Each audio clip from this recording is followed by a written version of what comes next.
Yo, c'est Kilroy. Du coup, alors la vidéo qui doit sortir de la méta sort après. J'ai encore le voice-over à faire. Ça m'a pris un moment. J'ai fait 2 heures de recording ce matin. Derrière, j'ai galéré avec l'encodage. Il était pas bon. J'ai dû recommencer tout ça. J'ai juste pas encore fait le voice-over et l'upload.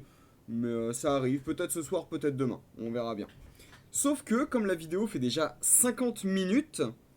Je me suis dit qu'en fait j'allais faire un breakdown de la team en séparé. Ce sera probablement plus judicieux, je vais pas vous faire chier à rajouter du temps de vidéo alors qu'il y a déjà presque 1 heure. Qui sont peut-être pas forcément intéressantes d'ailleurs, j'espère que vous me direz. Du coup, la compo actuellement c'est ça. Voilà, donc vous avez le fameux Jugo P1, un M5K P2, Kushina P4 en main Ether. D'ailleurs, je vais faire ça tout de suite parce que j'arrête pas de me dire qu'il faut que je le fasse et que j'oublie. Tac, voilà. Donc, pourquoi Jugo? Jugo, le perso me paraît intéressant pour plusieurs raisons. Son ulti est inesquivable et fait relativement mal. Il empêche les boucliers et les buffs et c'est un état, pas un debuff, donc ça passe les immunités.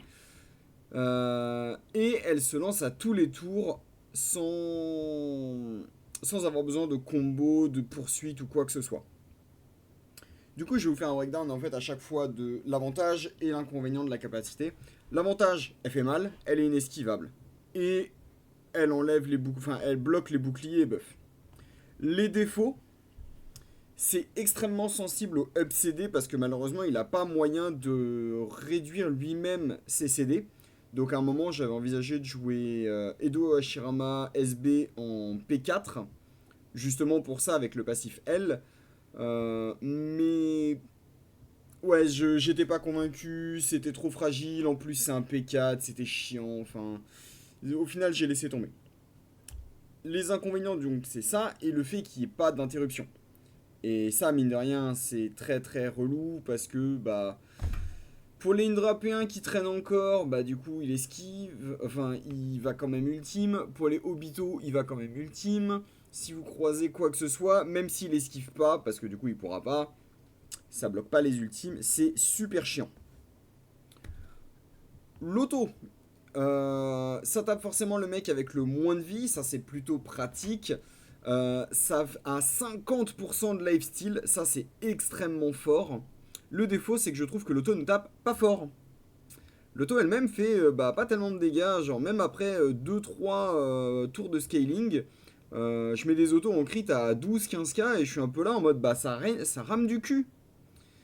C'est pas mauvais, après c'est vrai qu'il y a les 50% de lifesteal qui aident vraiment, mais c'est pas suffisant. La poursuite chute vers haute lévitation et KO et ça ignore 30% de def raise.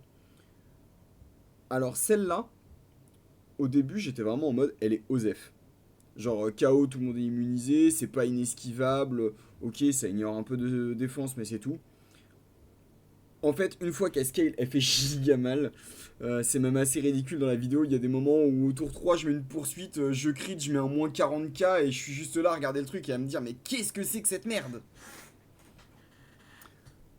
Le passif, immunité, bon bah c'est toujours bon. Esquive, c'est toujours bon. Et chaque fois qu'il esquive, il génère 42 chakras et il fait des dégâts équivalents à 15% de sa vie restante. C'est pas dégueulasse, ça m'a servi plusieurs fois. Après, le problème, c'est que actuellement dans la méta, voilà, Obito, toutes ses attaques sont inesquivables dès qu'il est en déchaînement et c'est un peu triste. Mais à part ça, c'est vraiment pas mal. Les dégâts peuvent plutôt servir parce que du coup, bah là actuellement j'ai 100 000 HP. Rien qu'une esquive en early, c'est un 15k de dégâts placés. En late, ça commence à être plus compliqué, mais overall, ça reste plutôt bien. Dans le pire des cas, c'est une esquive et une immunité. On va pas dire non. Et au début de chaque tour, il gagne un bouclier basé sur 15% de sa résistance de base. Ça, c'est très faible malheureusement. 15% de la résistance de base en fait. Je vais parler crûment, on s'en bat les couilles. Allez, ça lui met un shield de 6000 à chaque tour. Mais 6000, c'est si peu. Genre Obito, il va arriver, il va mettre un crit à 40 000, il va regarder le shield, il va dire c'est quoi ça. Et du coup, la partie qui moi m'intéressait, à chaque fois que vous dépensez 10 de chakra, pas forcément avec Jugo, juste avec la team, il gagne 12% de ninjutsu et de crit. Alors, le fait que ça ait lieu même après son élimination, ça m'intéresse pas parce que je le joue P1, donc logiquement, s'il meurt, j'ai perdu. Mais 12% de ninjutsu et de crit. Ça peut aller extrêmement vite, parce que T1, je vais ulti avec M5K, donc c'est déjà 25% de ninjutsu et crit. Et du coup, bah, la partie ninjutsu, ça va augmenter ses dégâts. La partie taux de crit, ça va augmenter ses dégâts et son tanking. Puisque du coup, l'adversaire va va avoir beaucoup moins de chances de crit. Du coup, l'idée c'était ça. Moi, je le trouvais intéressant. Je me suis dit, il y a probablement quelque chose à en faire. Du coup, en P4, j'ai mis Kushina Noël. Pas spécialement pour son ultime ou quoi que ce soit. L'ultime me permet de supprimer la super armure, donc c'est plutôt pas mal. L'auto de temps en temps, ça KO, c'est sympa. L'intérêt, c'est qu'en fait, elle peut ulti tous les tours pour 40 de chakra. Donc ça donne 48% de ninjutsu et de crit à Jugo. C'est vraiment pas dégueulasse. Euh, Au début de chaque tour, elle shred 4 adversaires hommes de 8% des fraises. Alors, en général, ça va pas proc 150 fois parce qu'elle est P4 évidemment. Mais suffit que ça proc juste 2-3 fois. Et bah, en vrai, 2-3 fois. 3 fois, je sais pas à combien ça nous amène, mais ça doit déjà nous amener à quelque chose comme ouais 20% de shred quoi. Du coup 20% de shred alors qu'à côté lui il est en train de scaler comme un zinzin, voilà. Et accessoirement, à chaque fois que les alliés dépensent du chakra, ils augmentent leur attaque et leur coup critique. Ça continue d'être valide même après la mort de Kushina. Et ça c'est bien parce que comme c'est mon P4, même si elle crève, je continue de scale mon Jugo. C'est-à-dire que là, au tour 2, quand il va ultime pour 40 points de chakra, il va gagner 48% de ninjutsu, 32% de taijutsu et 60% de crit. Du coup, ça va très vite et ça finit par atteindre des chiffres assez démentiels. Pour rappel, si vous arrivez jusqu'au tour 5, 5, son ultime coûte 100 points de chakra. Et là, on arrive sur 150% de taux de crit en plus, 120% de ninjutsu et 80% de taijutsu. Ça va pas vous arriver souvent, mais vous allez vite voir la différence. Donc, j'avais ces deux-là, et ensuite j'ai bidouillé un peu avec les P2. J'ai essayé Kidomaru. Bon, ça, c'est pas une surprise, hein. Dès que je le vois, je me dis que j'ai des trucs à en faire. Excellent scaling défensif, il mettait du shield à Jugo, il pouvait faire un up CD, il pouvait shred la résistance. Je me suis dit, c'est pas mal. Au final, je me suis orienté vers M5K. D'une part parce que du coup, sa barrière Y va permettre de nerf violemment Obito Berserk. Moins 50% sur les autos, c'est pas mal du tout. Et en plus, à chaque fois qu'il va lancer son auto, il va perdre de la défense et de la résistance. Ça marche pas aussi bien que je l'aimerais, malheureusement, mais c'était le plan.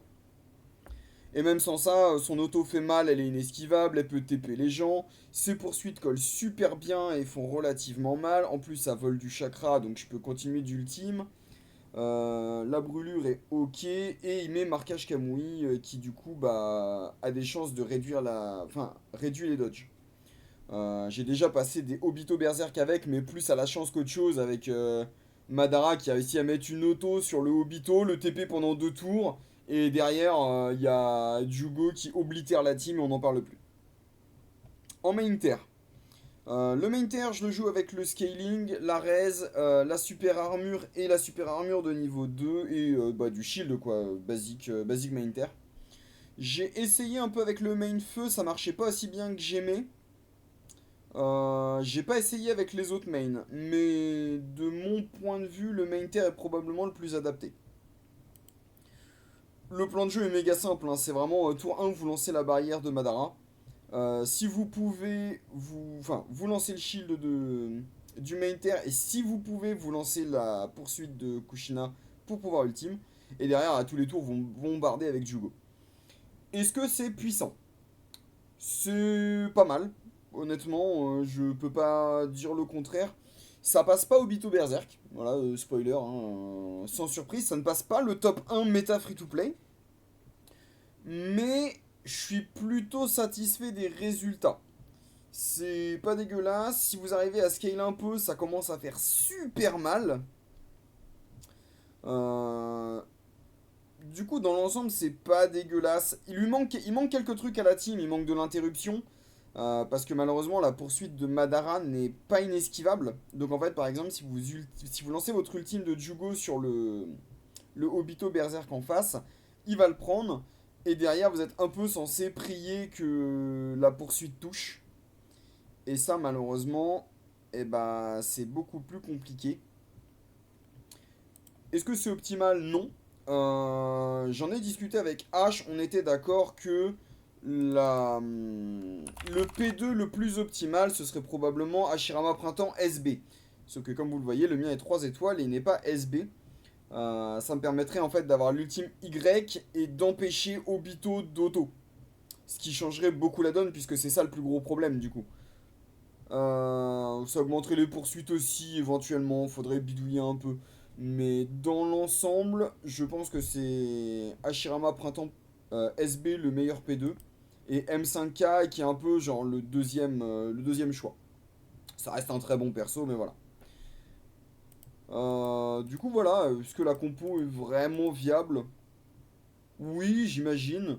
On va dire si Obito c'est le tier 1, avec P6P et Hashirama BF en tier 0. Jugo est sans doute un tier 2. Ça va pas passer toutes les compos, et même contre Obito, vous allez perdre plus que vous allez gagner, beaucoup plus même. Mais c'est pas si mal si vous croisez encore ouais, des. Indra, c'est compliqué à cause du up CD, mais il y a des trucs à faire. Ashura, ça se fait probablement si vous avez la PA. Bon, après, si vous croisez encore des Madara Edo, c'est plus ou moins auto-win. Mais si vous en croisez encore, bon, le gars a un train de retard, quoi. Du coup, voilà, c'était un court breakdown. Si vous avez des questions en plus, n'hésitez pas. Bon, je l'ai joué en tactique Yang juste parce que du coup, ninjutsu pour Jugo et la résistance pour les P3, P4, hein, sans surprise. Mais du coup, voilà, si vous avez des questions, vous n'hésitez pas, je lui répondrai. Et du coup, bonne journée à vous et à la prochaine.